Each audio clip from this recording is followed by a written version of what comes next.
est cependant différent. Bien qu'il existe des preuves de vie, de vol, d'adultère, de meurtre, de désobéissance aux parents, de prise du nom de Dieu en vain, de fabrication d'idoles et d'avoir d'autres dieux devant Dieu, il y a généralement peu ou pas de preuves d'apostrophe.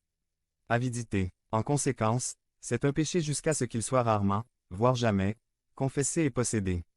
En vérité, nous sommes tous coupables, mais nous ne l'admettrons tout simplement pas, ni à nous-mêmes, ni aux autres, ni au Seigneur. De tous les commandements énumérés, celui-ci est probablement celui qui est le plus souvent enfreint et celui qui vous pousse le plus facilement à enfreindre les 9 autres.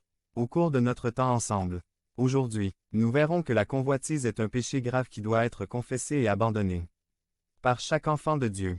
Il y en a beaucoup qui, s'il était honnête, devraient admettre qu'ils possèdent un cœur avare. On ne peut pas lire la Bible sans découvrir, incident après incident, où les hommes désiraient ce qui ne leur appartenait pas. En Éden, Ève a convoité le fruit défendu et a apporté le péché et la mort dans le monde. Grief convoitait de l'or, de l'argent et des vêtements coûteux. Et apporta la défaite à une nation et la mort pour lui et sa famille. Achab convoitait la vigne de Naboth et commet un meurtre en tentant de s'emparer de ce qui appartenait à un autre. David convoitait Bethsabée, la femme d'Uri, et apporta l'épée de Dieu dans sa maison pour les générations à venir. La liste est longue. Aujourd'hui, regardons d'un peu plus près ce commandement en considérant celui-ci. Le péché que personne ne doit confesser. Les maladies de l'avidité de Yitutvia. Cela nous rend avides de gain. Lorsque nous possédons un cœur avare, nous ne sommes jamais satisfaits de ce que nous avons. Ou bien il y aura toujours une forte volonté d'en faire plus. Ou encore, il est intéressant de noter que le mot cupidité signifie désirer beaucoup, ou fait généralement référence à un objet.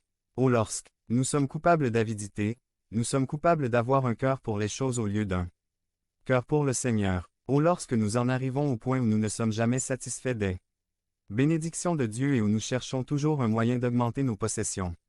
Alors nous devons faire face au fait que nous ne sommes que de simples gloutons. Beaucoup sont comme homme qui en avait assez de ses amis et qui possède de plus belles maisons que la sienne. Il s'est toujours senti inférieur à eux et déterminé à égaliser un peu les choses. Il est allé voir un agent immobilier, a mis sa maison sur le marché et a recommencé à en chercher une.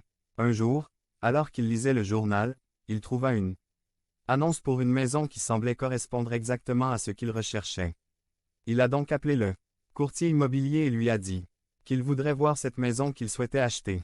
Le courtier immobilier a répondu: « Devenez membre de la chaîne et AIDEZNOUS à propager la parole de Dieu à travers le monde. » Samedi 16 mars.